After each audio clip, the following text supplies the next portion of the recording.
Welcome back. We're answering your questions about voting and election 2020 with Guilford County Board of Elections Director Charlie Collicutt. Remember, you can text your questions to 336-379-5775. All right, this person is asking, with my mail-in absentee ballot, can my spouse be my witness that signs on the envelope?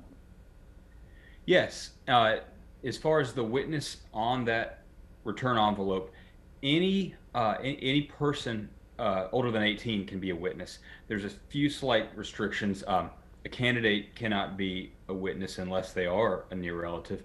And if you are if you're a resident at a nursing facility or an assisted living facility, then the employees there cannot witness. But other than that, anybody over 18 can witness the absentee ballot. All right, we have a couple registration questions. This person says, if I voted in the primary, do I need to re-register to vote in November?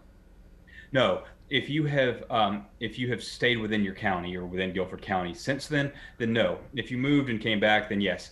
If you've moved at all within the county, changed addresses, then go ahead and update the address with us. But you do not need to re-register. You will be fine when you go to vote. Okay, and let's talk about where do you register and what the deadline is to register to vote. Okay. Yeah, the deadline to register for this election is going to be October 9th. We need those forms in our office by October 9th or postmarked by that day. And where you can do it is we have forms at our Board of Elections office. Many agencies, government agencies have them. Libraries have forms.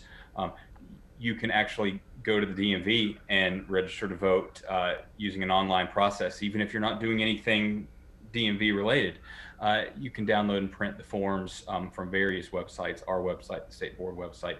We do, unless you're going through the DMV though, we do need a hard copy that is signed and delivered to us. So it's not as, technically, it's not quite where the absentee portal is for these requests, but it's still a good process. So, but you can also do it on early voting, can't you? Yeah, I was going to add that. Mm-hmm. So during early voting, only early voting, not election day, only early voting, you can go and do what's called a same-day registration, where you can register and then vote at the same time. Now, those voters, though, you will need proof of residence, whether that's a utility bill, some other type of government document or letter that tells us that this is your address. So those voters need additional paperwork, but if they have that, they can register and vote during early voting. All right, this is a popular question. How do I track my ballot? And if so, is there a tracking number? Well, there's an entire website for them to track their ballot. Yeah, ballot tracks. You can Google it and find it. Ballot, BALLOT, tracks, TRAX, and you can go in there and you'll enter your name, your birthday, your zip code in it, and when you have a request for a ballot on file, it'll show that. It'll tell you when the Board of Elections has mailed the ballot out. It will also give some neat information too, because it's got an intelligent mail barcode on our envelopes, where it can also tell you that once you, the voter, have mailed that, it will tell you when the post office got it outbound from your home, and then also when the post office is got it inbound to our elections office. All right, and what we were showing, it's been received in the status of that ballot.